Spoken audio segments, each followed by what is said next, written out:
As aves apresentam formato aerodinâmico e características fundamentais para facilitar o seu voo. Uma delas é a glândula uropigiana.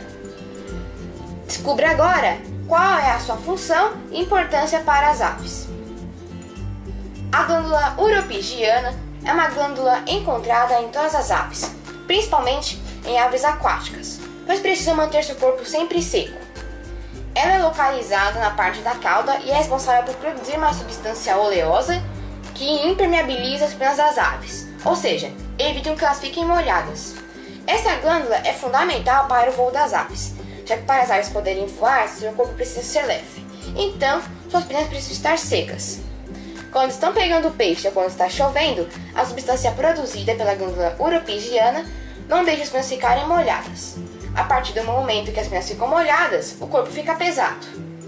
Bom galera, espero que vocês tenham gostado desse vídeo. Se inscreva no canal para quem não é inscrito, deem like e ative as notificações para não perder nenhum vídeo. Até o próximo vídeo galera, tchau!